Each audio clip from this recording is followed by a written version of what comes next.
Voilà, nous allons passer encore à un exercice numéro 3 du baccalauréat posé en terminale S à Pondichéry en avril 2017. Tout ce que je vais dire aujourd'hui est manuscrit à partir de la page 1318.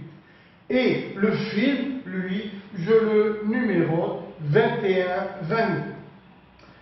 Alors, je vous lis, et je vous préviens, ce problème est assez difficile. Surtout dans l'état d'esprit d'un élève, d'un candidat au baccalauréat. Une entreprise doit percer un tunnel à flanc de montagne.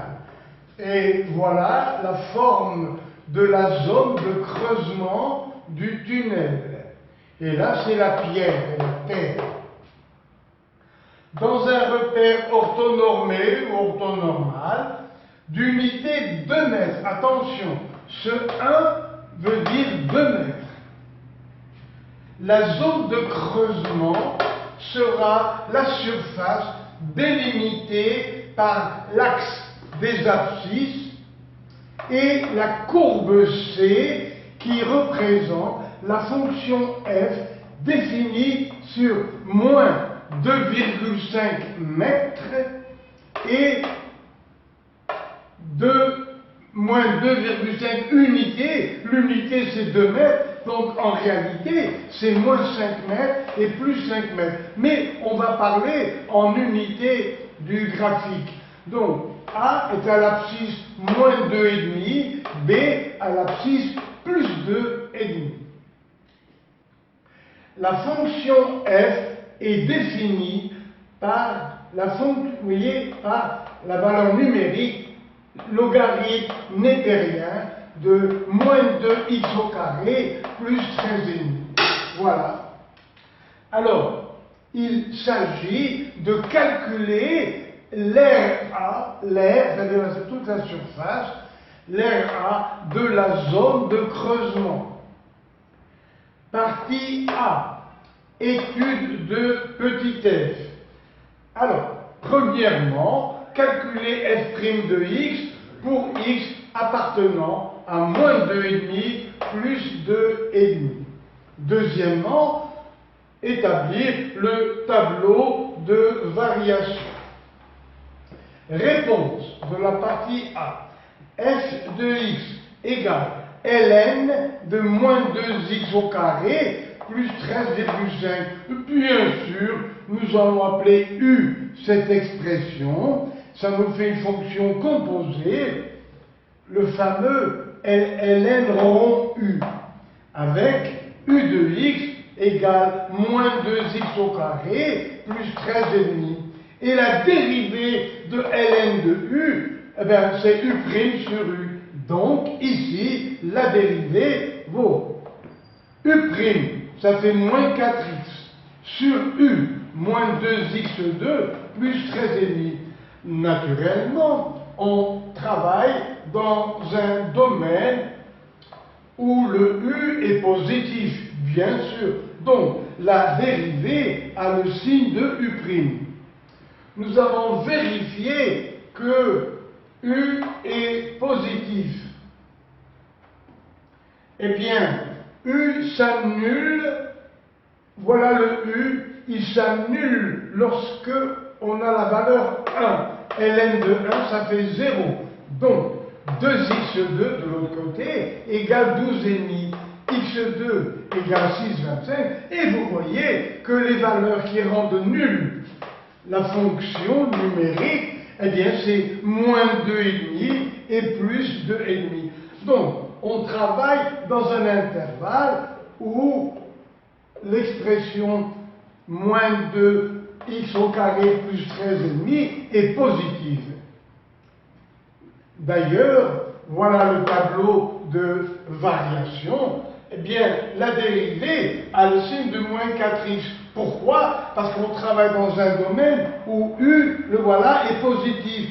Donc la dérivée a le signe de moins 4x. s'annule pour 0. Il y a moins devant x, donc moins et plus. Donc, depuis 0, que fait la fonction?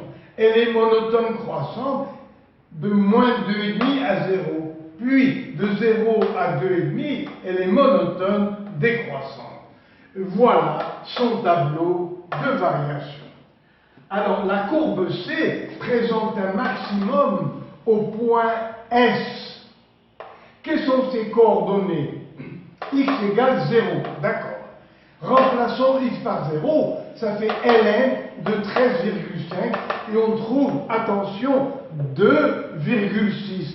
Donc ici, l'ordonnée du sommet est à 2,6, alors que les points A et B ont pour coordonnées moins 2,5 et 2,5. Et justement, le texte demande, est-ce qu'il s'agit d'un cercle? Alors, partie B, l'aire de la zone de creusement. Alors, première question, un peu piège. La courbe C est-elle un arc de cercle de centre O? Réponse non. Pourquoi? Parce qu'ici nous avons 2,5, mais S a pour ordonnée 2,6. Donc il ne s'agit pas, vous voyez, d'un cercle. Et d'ailleurs, là nous n'avons pas du tout l'idée d'avoir un cercle. Donc attention, c'était quand même un petit piège. Moins 2,5, plus 2,5 et 2,6. Donc il ne s'agit pas d'un arc de cercle. Deuxième question de la partie B. Justifier que l'aire totale qui est là, vaut 8 fois l'intégrale de 0 à 2,5, l'intégrale, 8 fois l'intégrale de 0 à 2,5 de f de x, le voilà, f de x, pour une certaine valeur de x, voilà f de x. Et on multiplie par dx, une variation de x. Et ça nous donne à peu près l'aire d'un rectangle. Voilà, avec l'erreur qui est commise ici. Donc, f de x que multiplie dx, ça s'appelle une aire élémentaire. Et on l'appelle ds. D veut dire différence. Différence des surfaces, c'est-à-dire la surface qui va jusqu'à x, la voilà, moins la surface qui va, regardez, x est ici, le voilà, x, et là nous avons x plus dx. Et cet intervalle vaut dx, multiplié par f de x, ça nous donne l'aire de ce rectangle qui est à peu près égal à l'aire comprise entre la courbe et ses deux parallèles. Quelle est l'erreur qui est commise? La voilà, je vous l'ai dessinée ici. Bien, alors on va démontrer que l'aire en mètres carrés, c'est 8 fois l'intégrale de 0 à 2,5 de f de x de x. Alors, regardez maintenant.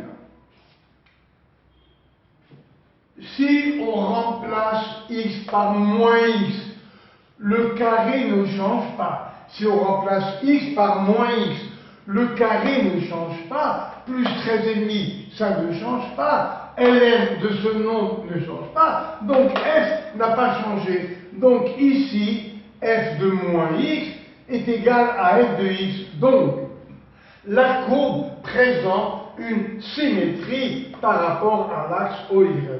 Puisqu'il y a une symétrie, pour calculer l'aire totale, on peut d'abord calculer la moitié de 0 à 2,5 et ensuite doubler. Donc, au début, nous allons doubler l'intégrale de 0 à 2,5 de f de x dx. Mais cette aire est mesurée par l'unité d'aire. Là, voilà l'unité d'aire. Et l'unité de distance, c'est 2 mètres. Ici aussi 2 mètres. Donc l'unité d'air de surface, c'est 4 mètres carrés. Donc à la fin, il faut multiplier par 4. Donc finalement, pour calculer l'air, on calcule l'intégrale, bien sûr, mais après, on a multiplié 2 par 2 et par 4. Donc on a multiplié par 8. Donc cet air mesuré en mètres carrés, c'est 8 fois l'intégrale depuis 0 jusqu'à 2,5 de f de x que multiplie dx. Et voilà. Alors maintenant, nous allons préparer la troisième question. On nous présente tout de suite un algorithme où les variables sont R et S, qui sont des réels. Où est R? Alors, R, ici, voilà R1, voilà R2, voilà R3. Eh bien, tous les R sont les R des éléments d'air, les voilà qui sont là, sous la courbe.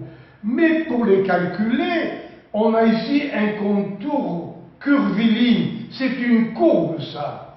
Donc, il n'y a pas de formule, pour l'instant, qui nous donne le calcul d'une aire élémentaire comme celle-là, un élément d'air, parce que c'est terminé par une courbe. Alors, on se contente de prendre le rectangle, l'aire du rectangle, c'est-à-dire cet intervalle, on l'appelle dx, et l'ordonnée, eh bien, on se contente de f de x, dans chacun des cas. Alors, on appelle donc ici R la surface, donc l'air, d'un élément de surface. Voilà des éléments de surface.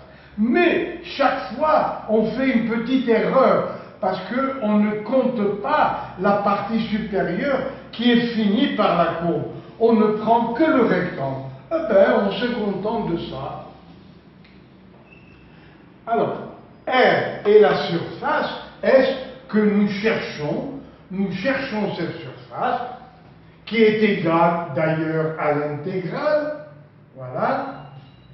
Non, c'est pas vrai, je viens de faire une faute, parce que la surface va jusqu'à la courbe, alors que l'intégrale, elle, sera la somme de tous les rectangles.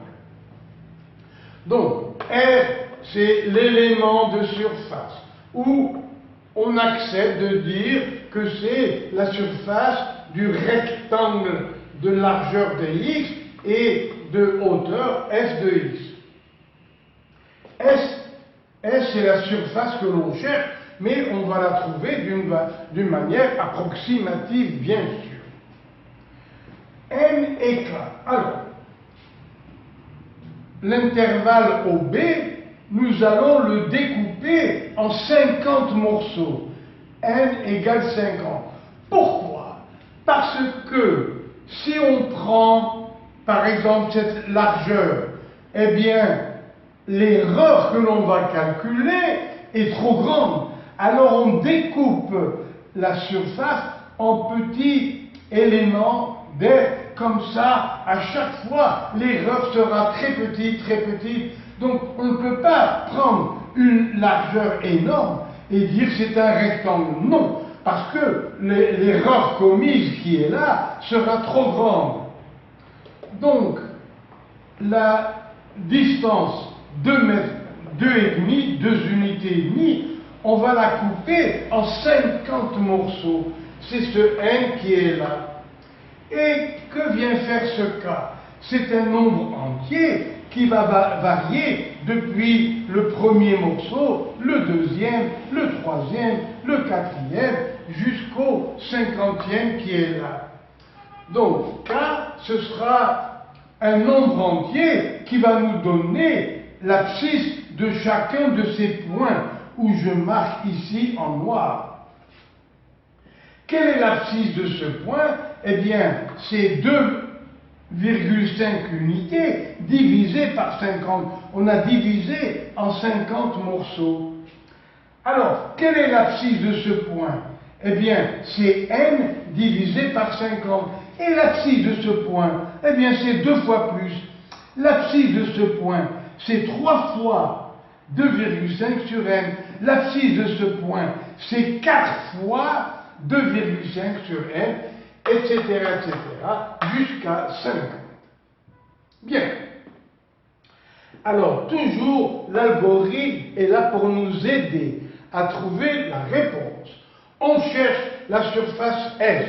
On ne peut pas, parce qu'on ne sait pas calculer cette intégrale de cette fonction. Je l'avoue, on ne sait pas la calculer. Alors, on se contente de faire la somme des rectangles.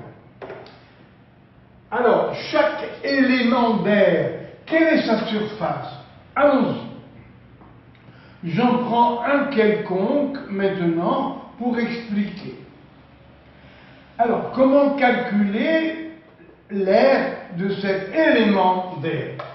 Eh bien, la largeur, c'est 2,5 divisé par n. Cette largeur, 2,5 divisé par n. Et la hauteur, eh bien, c'est la valeur de la fonction numérique, vous voyez, calculée pour l'abscisse de ce point. Quelle est l'abscisse de ce point? 2,5 sur n. L'abscisse de ce point, 2 fois 2,5 sur n, une fois, 2 fois. Quelle est l'abscisse de ce point?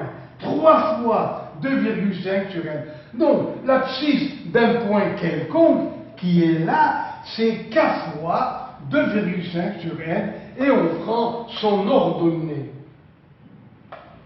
Et à la fin, bien sûr, on multipliera par dx. Où est le dx? Il est là. C'est 2,5 sur n, la largeur. 2,5 sur n, c'est la largeur. Et ça, f, c'est la hauteur. Attention, la hauteur, oui, mais à chaque fois, on accepte de ne pas compter cette partie. Mais comme on a divisé 2,5 par 50, chaque intervalle est très petit, donc ça diminue l'importance de l'erreur. Après, comment trouver S? Eh bien, on va faire la somme R1 plus R2 plus R3, etc. Donc, on va faire la somme. À partir de S égale 0, on va calculer la somme des rectangles.